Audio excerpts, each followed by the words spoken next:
Hi guys, it's Christina from Redefine Creative, and I am back with another process video for SpiegelMom scraps. And for the month of November, we are using Pinterest as our inspiration. And so what I was just showing you is the sketch or the layout that I have decided to use for this week.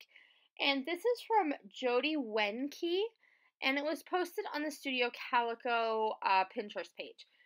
And so I really liked how it has this central kind of design element where everything is lined up in a column down the middle. And so I have this photo of my nephew, and it's him. They were in like an old western town. And so my sister has a filter on this particular photo that has put it in like a sepia tone. And so I wanted to use this mustard color paper. And so this is some leftovers that I have from a couple of different collections. So that kind of charcoalish gray background is going to be from an Echo Park collection.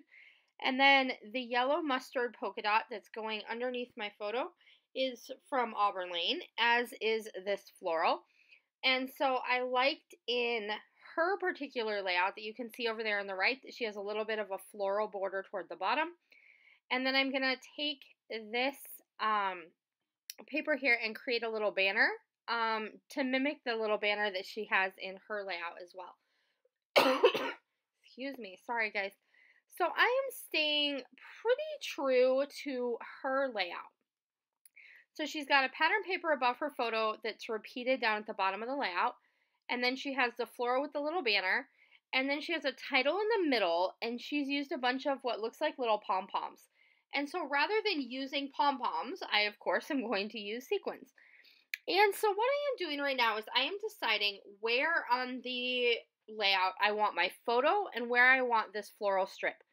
And the reason I am doing that is because I need to cut away the mustard colored paper that's going to go through the middle. But rather than trying to guess at the right sizes that I need for the pattern paper, what I'm going to do is I'm going to glue my photo where I want it to be on that strip. And then I'm going to glue my floral piece where I want it to be on the strip. And then I'm going to just remove the negative space. So I know that that space in the middle is where I want my background to show. So I'm going to go ahead and cut right along the line where the top of my pattern paper is and then the bottom of my photo is.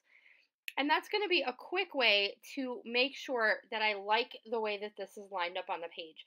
And then I'm going to end up just using the ruler that's part of my trimmer to make sure that I am getting it basically centered. So it's not going to be completely perfect, but basically centered. So then I can attach this top half of the layout as one piece, and then I just flip it over, and I have the whole bottom part as the second piece. And so like I said, this kind of quick shortcut gives me a way to get rid of that middle section while not having to measure and figure out exactly how much I want on each part. So then I'm going to use this word bold that came out of the cut apart sheet, and I just cut it into a little banner to kind of repeat the banner element from the bottom. And that's going to go in the top, and she did have that in her sketch. It looks like a little like mint colored sticker in hers. So mine's going to be a little bit more bold. And then I want to use this word Getaway as my title that's going to go in the middle.